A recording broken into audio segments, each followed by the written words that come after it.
بسم اللہ الرحمن الرحیم۔ السلام علیکم۔ میں گوہر بٹ سیاستہ کے پلیٹ فارم سے آپ کی خدمت میں حاضر ہوں، اور خبر یہ ہے کہ مسلم لیگ نواز کے پاس وقت رہ گیا کم،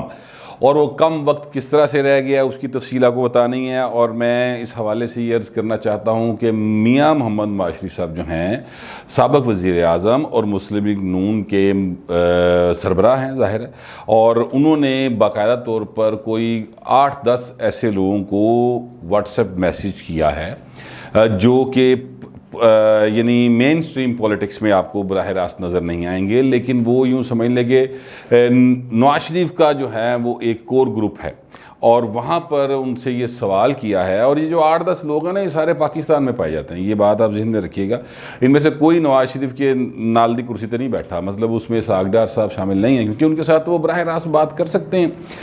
لیکن یہ جو لوگ ہیں یہ پاکستان میں پائے جاتے ہیں، یہ لوگ اس طرح کے ہیں کہ جو آپ کو کبھی نظر نہیں آئیں گے MP MNA بنے ہوئے، یہ لوگ آپ کو کبھی نظر نہیں آئیں گے کہ یہ جناب کہیں آپ کو پریس کانفرنس کرتے ہوئے نظر آئیں یا کہیں نعرے مارتے ہوئے نظر آئیں، لیکن یہ نواز شریف کی گڈ بکس میں ہیں۔ اور جو سیانے سیاستدان ہوتے ہیں جیسے نواز شریف صاحب ہیں، جس طرح سے بے نظیر بھٹو صاحبہ تھیں، جس طرح سے آصف زرداری صاحب ہیں، جس طرح سے مطلب میں اگر کہوں تو بلاول بھٹو صاحب بھی ایون، تو انہوں نے اس طرح کے لوگ رکھے ہوتے ہیں جو ان کی پارٹی کے ساتھ ان کے ساتھ سنسیئر ہوتے ہیں، لیکن ان کی نظر ہوتی ہے عوام کے اوپر، ان کی نظر ہوتی ہے کہ کس طرح سے سیاست چل رہی ہے، ان کے رابطے ہوتے ہیں مختلف پاور کوریڈورز کے اندر، اور ان کی نظر وہ جانتے ہیں کہ کس طرح سے آگے چیزیں منور ہو سکتی ہیں یا کی جا رہی ہیں۔ تو یہ باخبر لوگ ہوتے ہیں، یہ ان کو کبھی مین سٹریم پر آپ نظر نہیں دیکھیں گے نہیں۔ میں جانتا ہوں یعنی آصف زرداری صاحب جو ہیں وہ اب آج کل چونکہ پنجاب کی پولیٹکس پیپلز پارٹی میں بہت ڈسکس ہو رہی ہے، تو اس حوالے سے وہ جن لوگوں کے ساتھ مشورے کر رہے ہیں، اور بلاول صاحب جن کے ساتھ مشورے کر رہے ہیں، وہ کبھی مطلب عہدوں پہ بھی نہیں آئے۔ اسی طرح جن شخصیات کو نواز شریف صاحب مشورے کرتے ہیں اور نواز شریف صاحب ان سے بات چیت کرتے ہیں، پوچھتے ہیں، وہ کبھی کسی نون لیگ کے عہدوں پہ نہیں رہے۔ وہ بس نواز شریف کا ایک گروپ ہے جو کہ نواز شریف کے چاہنے والے ہیں، اور میاں صاحب کے جو ہیں وہ بڑے قریبی لوگ ہیں۔ یہ الگ بات ہے کہ ان میں سے کچھ بہت امیر ہیں اور کچھ بیچارے میرے نال دے ماڑے جے ہیں، یعنی میرا مطلب ہے کہ میڈیوکر کلاس کے ہیں، کچھ ان سے بھی نچلے طبقے کے لوگ ہیں، کارکن لیول کے لوگ ہیں۔ تو یہ 3 طبقات کی طرف سے سوالوں کے جواب لے کر، اور اس کے بعد جو سیاںہ لیڈر ہوتا ہے وہ فیصلہ کرتا ہے کہ ہمیں اب ڈیسائسو جو وقت آ گیا ہے، اور ہمیں فیصلہ کرنا ہے کہ ہمیں کس طرف جانا ہے، اس پار ہونا ہے یا اس پار ہونا ہے، اور یہ وقت آ گیا کہ ہمیں اس پالیسی کو پھر اپنا کے آگے چلنا ہے۔ تو اس وقت کے اوپر جو ہے نا وہ جو ہوتا ہے نا اپنا لیڈر، وہ پھر ان لوگوں سے مشورے کر کے تو آگے چلتا ہے۔ اب بے نظیر بھٹو صاحبہ اپنی زندگی میں ایسے لوگوں سے مشورے کیا کرتی تھی۔ 2 تو میرے دوست تھے، یعنی وہ ظاہر ہے کہ غریب لوگ تھے، مطلب کرائے کے گھروں میں رہنے والے تھے، لیکن بے نظیر بھٹو صاحبہ تب ای میل کا دور ہوا کرتا تھا، تو ان سے ای میل پر رابطہ رکھتی تھیں اور ان سے پوچھا کرتی تھی کہ آپ بتائیں کیا عوام سوچ رہی ہے اور آپ کی کیا نظر ہے۔ کسی کی فارن پالیسی پہ نظر تھی تو وہ اس حوالے سے بے نظیر صاحب کو مشورے دیتے تھے، کسی کی عوام کے حوالے سے غربت، مہنگائی، بے روزگاری کے حوالے سے تھی، کوئی یہ جانتا تھا کہ سیاسی حلقے کیا ہو رہے ہیں۔ تو یہ اس طرح کی جو ایک کیبنٹ ہوتی ہے نا، وہ ہر اس لیڈر نے رکھی ہوتی ہے جس کو پتہ ہے کہ اس نے پولیٹکس ہی کرنی ہے اور اس کا سٹیک پاکستان کی سیاست ہی ہے۔ تو اسی طرح سے نواز شریف صاحب نے بھی اس طرح کی ایک کچن کیبنٹ کہہ لیں، حالانکہ وہ کچن میں کبھی بھی نہیں جا سکے میاں صاحب کی، لیکن بہرحال میاں صاحب کے قریبی لوگ جو ہیں جن کے ساتھ وہ سیریس مشورے کرتے ہیں، ان میں ان کا شمار ہوتا ہے۔ تو میاں صاحب نے ان کو ایک سوال بھیجا ان سب کو، اور سوال انہوں نے جو بھیجا ہے وہ بڑا سیدھا ہے۔ میرے ذرائع نے مجھے یہ بات بتائی ہے کہ میاں صاحب نے ان سے پوچھا ہے کہ جناب یہ بتائیں کہ ہمیں کون سی پالیسی اڈاپٹ کرنی چاہیے، بجٹ پاس کروائیں یا بجٹ نہ پاس کروائیں، کیونکہ اگر اس حکومت کو بھیجنا ہے، اس حکومت نے گھر جانا ہے، تو پھر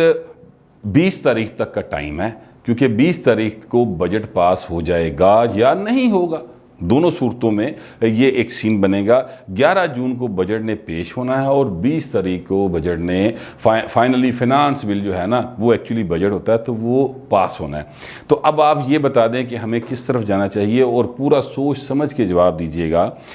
اور بتائیے گا کہ پھر اس کے ہمیں جو بھی پالیسی ہم اپنائیں گے اس کے ہمیں اثرات کیا جھیلنے پڑیں گے مستقبل میں۔ میں آپ کو اس سے پہلے بتا چکا ہوں کہ میاں صاحب جو ہے نا انہوں نے اپنا تھوڑا تھوڑا ذہن بنا لیا ہوا ہے، بلکہ کافی زیادہ بنا لیا ہوا ہے۔ تھوڑا تھوڑا تو میں بڑی زیادہ احتیاط کے بعد ان کا تھوڑا تھوڑا ذہن کہتا ہوں، کیونکہ سیاست ہوتی ہے نا، سیاست میں انسان کوئی مکمل دعویٰ نہیں کر سکتا۔ مطلب میں بیٹھ کے یہاں ایز کیا اس کو کہتے ہیں مبصر جو ہے وہ دعوے نہیں کر سکتا، دعوے کرنے والے اور میرے دوست ہیں وہ کرتے رہتے ہیں۔ تو میں اس لیے کہتا ہوں کہ انہوں نے ایک ذہن بنا لیا ہوا ہے۔ اس سے پہلے میں آپ کو 1-2 روز پہلے بتا چکا ہوں کہ میاں صاحب نے پاکستان کی جو فارن پالیسی ہے اس وقت کی اور جو پچھلے 4 سال کے دوران پاکستان نے اپنی فارن پالیسی رکھی تو اس کے کیا نتائج نکلے اور کس طریقے سے پالیسی کو آگے اگر یہ میاں صاحب کی حکومت آ جائے یا میاں صاحب کی پارٹی کی حکومت آ جائے تو پھر پاکستان نے کس طرح سے آگے بڑھنا ہے اور کیا پالیسی اڈاپٹ کی جائے گی، اس حوالے سے میاں صاحب نے ورکنگ کی ہے اور کروائی ہے۔ اب جو سوال میاں صاحب نے بھیجا ہے ان لوگوں کو تو ان سے یہ پوچھا گیا ہے کہ کیا بجٹ پاس کروا دیا جائے، ہمیں کون سی سائیڈ لینی چاہیے، مزاحمت یا مفاہمت؟ ہمیں آپ اس حوالے سے گائیڈ کریں اور بتائیں کہ ہمیں کس پالیسی کو لے کے چلنا چاہیے۔ اچھا، اب اگر یہ مفاہمت کی طرف جاتے ہیں یا مزاحمت کی طرف جاتے ہیں تو 20 تاریخ تک کا ٹائم ہے۔ یہ جو اگلا ہفتہ ہے نا، یعنی آج 6 تاریخ ہے اور پھر 7، یعنی اگلے تو پھر آپ سمجھ لینا کہ 7-8 دن اس میں گزر گئے تو پھر وہ اگلے یعنی کہ 1.5 ہفتہ تقریباً کو 1.5 ہفتے کے قریب جو ہے نا وہ ٹائم بچتا ہے ان کے پاس، 1.5-2 ہفتے، ٹھیک ہے، اور 20 تاریخ کو تو بہرحال بجٹ پاس ہونا ہے۔ لہٰذا میاں صاحب جو ہیں وہ اب جو بات پوچھی ہے انہوں نے وہ یہی ہے کہ ہمیں کون سی پالیسی اپنائی جائے۔ اگر یہ مفاہمت کی طرف جائیں گے اور یہ کہیں گے کہ اسٹیبلشمنٹ کے ساتھ مفاہمت ہم نے کرنی ہے اور جو شہباز شریف صاحب کا فارمولہ ہے کہ ان ہاؤس چینج لایا جائے، اس حکومت کو چلتا کیا جائے اور ان ہاؤس کو چینج جو ہے وہ لے کر آیا جائے، تو پھر اس کے لیے اسٹریٹجی بنانی پڑے گی۔ اچھا، اس حوالے سے بلاول صاحب جو ہیں وہ آلریڈی نون لیگ کو یہ آفر کر چکے ہیں، آپ جانتے ہوں گے، اگر نہیں جانتے تو مجھ سے سن لیں۔ بلاول صاحب نے ان کو یہ آفر کر دی ہوئی ہے کہ اگر آپ نے بجٹ پاس نہیں کروانا تو ہمارے ووٹ آپ کے ساتھ ہیں، یعنی مسلم لیگ نواز جو ہے اگر وہ کہے کہ ہم نے بجٹ پاس نہیں ہونے دینا، ٹھیک ہے، تو بلاول صاحب کہتے ہیں کہ ہم آپ کے ساتھ بالکل کھڑے ہوں گے اور بجٹ کو پاس نہیں ہونے دیں گے۔ لیکن یہ نمبرز پورے نہیں ہیں، اس طرح سے نمبرز پورے نہیں ہیں۔ نون لیگ، پیپلز پارٹی، مینگل صاحب، مولانا فضل الرحمان صاحب اور سب جماعتوں کے ملا کے نمبرز پورے نہیں ہوتے۔ اس کے لیے بہت ضروری ہے کہ تحریک انصاف کا جو ایک دھڑا بنا ہے، ترین صاحب کا گروپ، ان کے لوگ اس دن ووٹ کاسٹ کرنے نہ آئیں اور گھر بیٹھ جائیں اور وہ کہیں کہ جناب اسی بیمار ہو گئے، سانو کرونا ہو گیا، ساڑا سر پیر ہو گیا سی، سانو کھنگ لگ گئی سی، کوئی بہانا پالن وہ نہ آئیں۔ تو اس کے لیے پھر ظاہر ہے کہ ان کے ساتھ رابطے کرنے پڑیں گے اور قومی اسمبلی میں کم از کم 10 سے 12 افراد ایسے ہیں جو کہ ترین صاحب کے کہے کوائج ہے نہیں۔ لہٰذا اگر مسلم لیگ نواز نے یہ کرنا ہے کہ جناب اسٹیبلشمنٹ کے ساتھ مفاہمت اور عمران کے خلاف مزاحمت، تو پھر بجٹ پاس نہیں ہونے دینا چاہیے اور اس کے نتیجے میں ظاہر ہے کہ حکومت چلی جائے گی۔ جب حکومت چلی جائے گی تو اس کے بعد پھر جو شہباز شریف صاحب ہیں وہ اپنا اعتماد کا ووٹ لینے کے لیے پھر ایک نیا سلسلہ ہوگا، اس سلسلے میں ساری جماعتیں مل کر آگے ایک اسٹریٹجی بنائیں گی۔ تو اس کے حوالے سے پوری ایک اسٹریٹجی کو ترتیب دینا ہے، وقت پھر کم ہے جیسا میں آپ کو بتا رہا ہوں۔ اچھا، اگر حکومت کے خلاف مزاحمت نہیں کرنی اور اسٹیبلشمنٹ کے خلاف مزاحمت کرنی، یعنی ووٹ کو عزت دو کے نعرے کے ساتھ ہی چلنا ہے، تو پھر اسٹریٹجی کیا ہونی چاہیے؟ پھر کیا اسٹریٹجی ہونی چاہیے؟ پھر تو ویسے ہی ہونا چاہیے نا کہ پہلے جس طرح 3 بجٹ پاس کراتے چوتھا بھی کرا دو، کار بھائی اللہ خیری چل، ٹھیک ہے۔ اور جس طرح میں اس سے پہلے ویلاگ میں کہہ چکا ہوں آپ کو کہ مسلم لیگ نواز نے پنجاب کی حد تک تو بالکل سکون ڈاٹ کام رکھا اور بجٹ کے اندر کوئی ایسی کٹ موشنز نہیں دیں اور فنانس بل کے ٹائم تے وہ بائیکاٹ کر کے باہر چلے جاتے سر۔ تو لیکن ساتھ ہی اس دفعہ جو میری اطلاع تھی وہ یہ تھی کہ جناب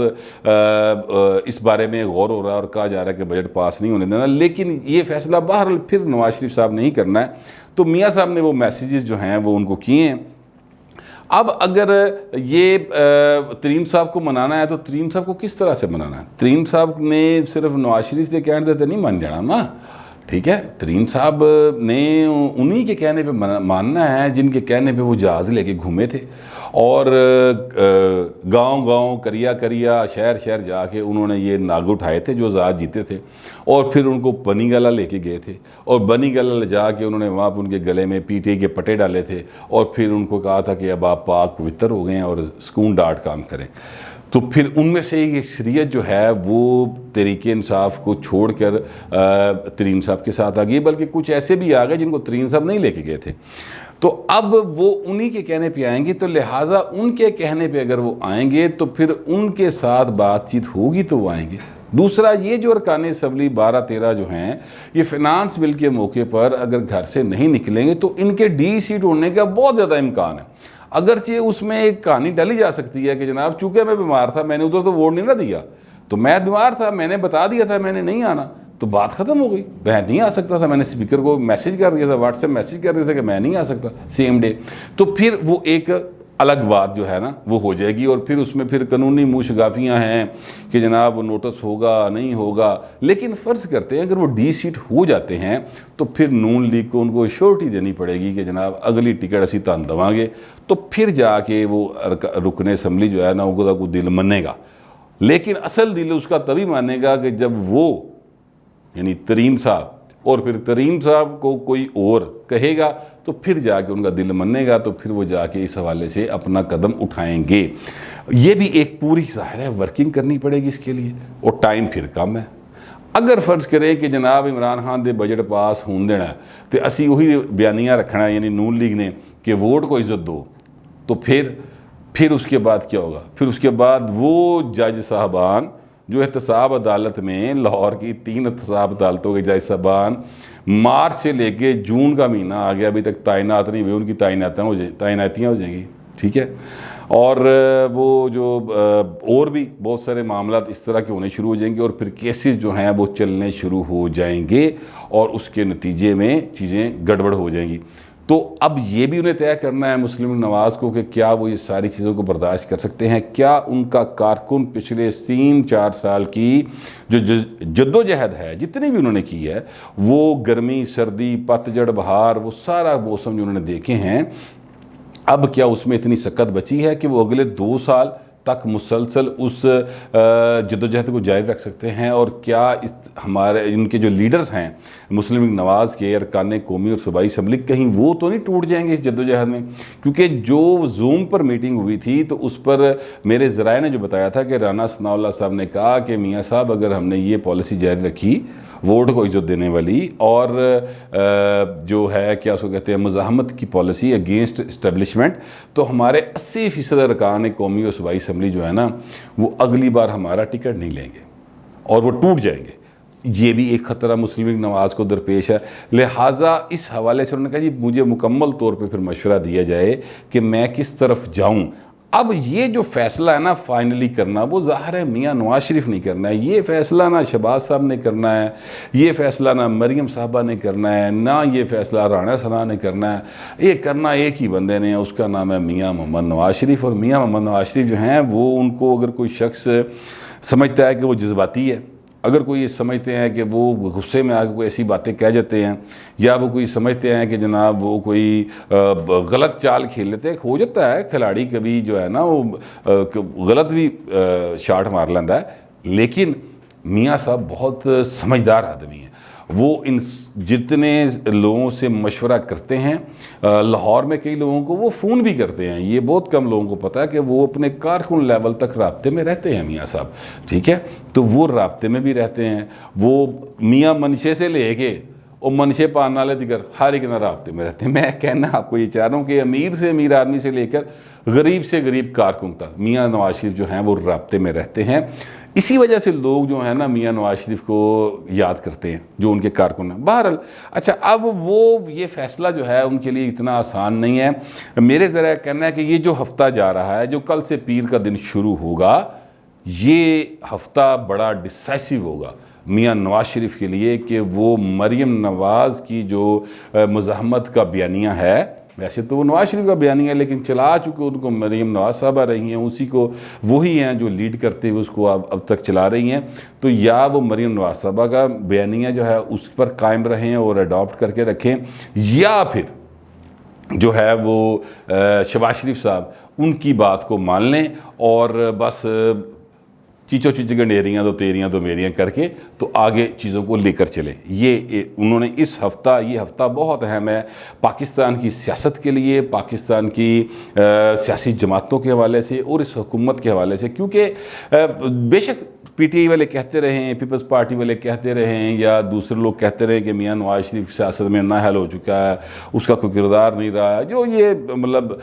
شہباز شیخ رشید صاحب اور یا شہباز گل صاحب یا دوسرے لوگ جو بولتے رہتے ہیں وہ پے بولن، لیکن میاں نواز شریف جو ہیں وہ ارریلیونٹ نہیں ہیں سیاست میں، وہ بہت ریلیونٹ ہے پاکستان کے اندر، خاص طور پہ پنجاب کے اندر 2 ووٹ ہیں، یا پرو نواز شریف ووٹ ہے یا اینٹی نواز شریف ووٹ ہے، ٹھیک ہے، تیسرا ووٹ کوئی نہیں بچا یہاں پر، یہ صرف 2 ووٹ ہے۔ تو جو شخص اس مقام پر فائز ہو کہ یا لوگ اس سے نفرت میں ووٹ کریں گے یا اس سے محبت میں ووٹ کریں گے، تو یہ ریلیونٹ کس طرح سے ہو سکتا ہے؟ سیاست مطلب عدالتیں چاہے ان کو نااہل قرار دیتی رہیں، کوئی فرق نہیں پڑتا اس بات سے۔ تو یہ جو بات ہے نا، یہ اب میاں صاحب نے فیصلہ کرنا ہے، اس کے لیے انہوں نے مشورہ مانگا ہے۔ زوم کی میٹنگ کی پوری تفصیلات میں آپ کو 2-3 روز پہلے ویلاگ میں بتا چکا ہوں، تو اس میں جو بات کہی گئی تھی سب نے اپنے مشورے دے دیے تھے، 15-16 کے قریب لوگ تھے، اہم ترین لوگ تھے، تو میاں صاحب نے کہا تھا کہ جناب اب میں فیصلہ خود کروں گا، سب نے اختیار جو ہے وہ میاں نواز شریف کو دے دیا تھا کہ جی آپ جو فیصلہ کریں گے ہمیں قبول ہے۔ گراؤنڈ ریئلٹی ہم نے بتا دی تھی، اور اس میٹنگ کے اندر جو ہے وہ ذرائع نے جو بتایا تھا کہ سوائے پرویز رشید صاحب کے باقی سب نے، جتنے بھی لوگ موجود تھے ان سب نے میاں نواز شریف سے یہی کہا تھا کہ بھائی نے جاندی کرو، تہاڈی مہربانی ہے، اے وڈی جی نا نو نا نکی جی ہاں چ بدل دیو، حالات بڑے خراب نے۔ تو امکان زیادہ تو یہی ہے کہ میاں صاحب جو ہیں وہ مفاہمت کی طرف جائیں گے اسٹیبلشمنٹ کے ساتھ، اور عمران خان کے خلاف مزاحمت کی طرف جائیں گے، لیکن میاں نواز شریف سمجھدار ہے، اس کو کوئی میں تے مشورہ نہیں دے سکتا کہ کر، وہ 3 بار ملک کے وزیر اعظم رہے اور ان کو پتہ ہے، اور پھر سیاست میں چونکہ کبھی بھی کسی بھی وقت کچھ بھی ہو سکتا ہے، اس لیے جو باتیں اب تک میرے نالج میں تھیں وہ میں نے آپ کو پہنچا دی ہیں۔ اب ایک سوال ہے جو بہت سارے لوگ پوچھتے ہیں، لاسٹلی جن صاحب نے مجھ سے پوچھا ہے وہ زیغم آبدی صاحب ہیں، انہوں نے کہا ہے کہ بٹ صاحب یہ ترین گروپ کا کیا ہوگا؟ او بھائی جان، ترین گروپ کا وہی ہوگا جو ترین کو اہم ترین بنانے والے ہیں اور پھر اہم ترین کے ساتھ کچھ لوگوں کو جوڑنے والے ہیں، انہی نے جو چاہنا ہے ترین گروپ نے ویسے کر دینا ہے۔ اس سے پہلے یعنی جی جو اس وقت بات کر رہا ہوں اسی ویلاگ میں، اس سے پہلے میں یہ بتا چکا ہوں کہ جو وہ چاہیں گے اس طرح سے ترین صاحب چل پڑیں گے اور ان کا گروپ بھی اس طرح سے چل پڑے گا، کیونکہ بہرحال پاکستان جو ہے نا اس کے اندر ووٹوں کی اور پاپولیرٹی کا ہونا اپنی جگہ پہ، لیکن پاکستان کی سیاست جو ہے وہ جن کے گرد گھومتی ہے نا وہ انہی کے گرد ہی گھومنی ہے۔ یہاں پہ انقلاب سے انقلاب کی فی الحال کوئی مجھے امکان نظر نہیں آتا، کل کو آ جائے، یعنی کل سے مراد ہے کہ اگر 2 4 5 سالہ حالات بن جائیں تو میں کہہ کچھ نہیں سکتا، لیکن فی الحال ایسا ہی ہے۔ یہ ساری صورتحال تھی تو میں نے سوچا آپ سے شیئر کر لوں۔ فی الوقت اتنا ہی، ملتے ہیں اگلے ویلاگ میں۔